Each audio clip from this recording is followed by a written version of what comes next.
Haters is your marketing team. Let them work. Let me explain something to you. You know what haters do? They tell the world about you. They're free marketing. And what they do, if you really the shit out here and you ain't playing no games, and I'm talking about you kicking ass out here, when a hater tells somebody about you and they go look you up and do something, you got new supporters. They introduce new people to you because they always talking about you. So they don't even matter. Like he said, boos do not block no shots. Yelling and hecting do not block no shots. They're gonna have you leaving the game telling somebody how you hate me so much or whatever's going on, cool. To me, this is what we gotta understand. Everything you want is out here. See, to me, the world is one big library and everybody's a book. You got books on coding. You got books on mechanics. You got books on culinary. You got comic books. You got street novels. You got crime manuals. Read your books wisely. Choose them wisely. Watch what books you read. But every human being on here got a journey. And they know something that you might don't know. So it's like everything is out here. But what made it even more possible is that world that's a library, I got it in my pocket in the phone. You got to reevaluate yourself and you got to have a real conversation with self. Everything is in here. Everything you need to know is inside of you. And you got to get to know you.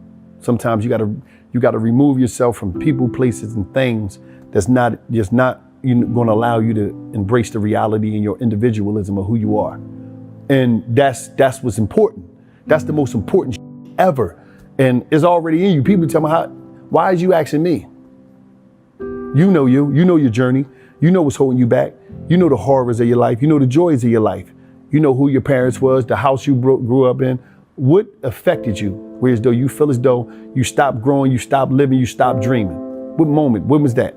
Go back and deal with that. Figure it out. You know what I mean? If you need a therapist, do that, whatever. But you got to have a conversation with self about the reality of your journey. And once you connect with that, it's a wrap. All things you put in your mind of why you can't win or why you can't do this. Oh, they racist. Oh, this. Oh, they hating. That's all bullshit. Make it happen. Let me tell you something. Every key to every closed door on this planet is right here in your mind. All you got to do is believe in yourself and stop BSing. Stop making excuses.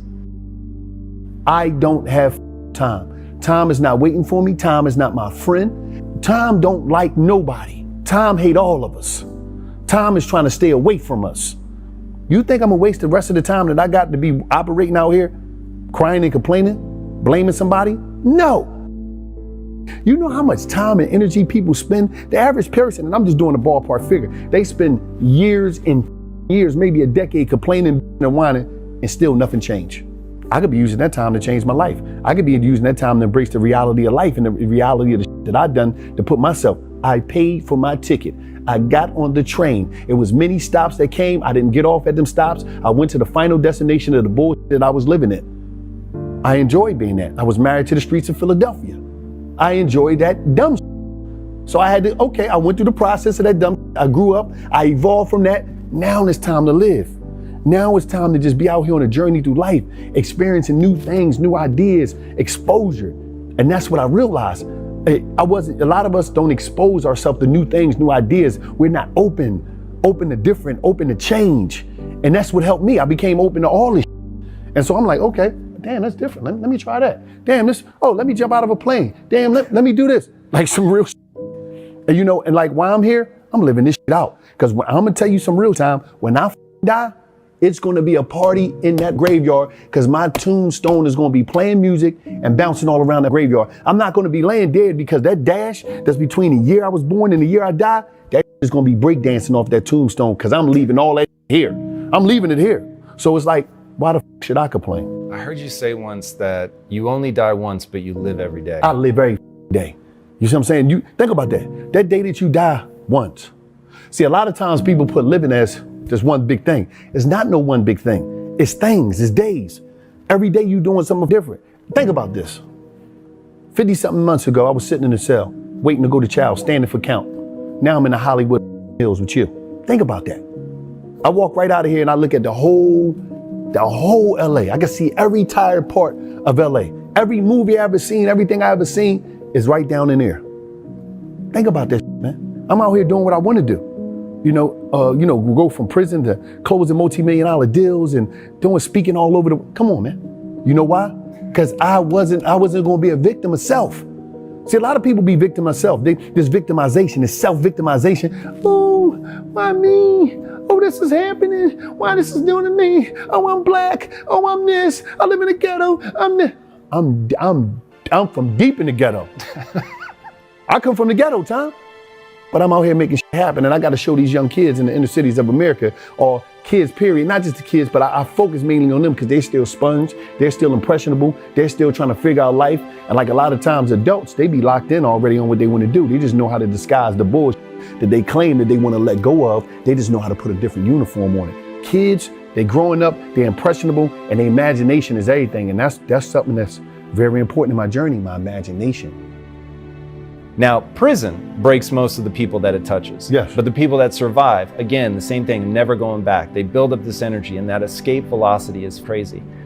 Part of the reason when I first started researching you, I was like, okay, he got a 20-year sentence, but there's no way he did 20 years. And the reason I couldn't reconcile it in my mind that you'd actually served 20 years is you were so positive, energetic, enthusiastic, focused on all the things you were going to make happen. There was no sense of loss or mourning. It was just like, 20 years is a long time, man. No, but see, you got to understand this. I wasn't in jail, I was in Yale. I wasn't in prison, I was in Princeton.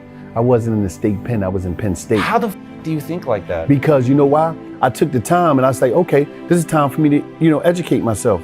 And one of my homies said, man, Wilder, you the happiest motherfucker in jail. I said, yo, man, I know why I'm here. Like, I'm not here, I'm not innocent. It's sorry to anybody else. I know why I'm here. I know what God done, I know why I'm here, but I'm not gonna be mad. Listen, I can see the end of this shit. I'm looking at the end, I'm chasing the end of the tunnel. And when I get there, I'm gonna be on point. So it was like, but when we talk about imagination, let me tell you something. As a kid, your imagination would be endless. Oh, I wanna fly, I wanna do this. I'm talking about unbelievable imagination. Imagination is destroyed by family members, others. People kill ideas. You got idea killers out here. A lot of times these kids, they can't grow into what they want to grow in because they live in environments where their ideas is beat up, and whereas though they got to suffocate their ideas, and somehow they kill their ideas and they bury their ideas because they don't want to get laughed at or they're ashamed of it. So by me going to prison from 17 to 37, experience life, lived experience, life will destroy your imagination. By me going to prison, what it did is, it froze the imagination that I had. So when I'm in prison the whole time, I'm not living the life that most people be living and beating them down and wearing them down and becoming jaded and getting their ass kicked by life. So when I come out 37, I'm still in there reading all type of shit. And then when it was 2013, I got my hands on an iPod Touch and a wireless hotspot in jail. And when I got that shit, I came alive. That's when I came alive, when I seen technology. You can see the potential? I seen the potential and I realized, okay, these people don't understand what's going on. I realized the stars. They couldn't see what you see. No, humans, I'm looking at it and I'm looking at the people from my environment. I'm like, yo, okay.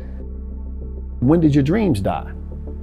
What happened in your life where you just stopped and it snatched something out of you and you just start going into a different place? You start eating a bunch of shit now. Laying there, I don't want to live, all this dumb shit. When did that happen? When did your dream, cause out here, a lot of times, you got idea killers out here. And sometimes the idea killers and the dream killers be yourself. It don't be nobody else. See, nobody can make you do something. Nobody. If they don't have no gun to you and no shit like that, you're only doing this because you want to do it. You know what I mean? So you got to figure out, you can have ideas, you can listen to me, you can listen to this person, that person, but at the end of the day, you got to listen to self. Because you got to get up and figure it out every day while you're here. And you can't waste your time. If you waste your time, you're in trouble. Because guess what? I'm not wasting mine. I love the idea of taking a piece of paper, sitting down in a notebook, writing something down and saying, I'm going to start this. I love to create new shit.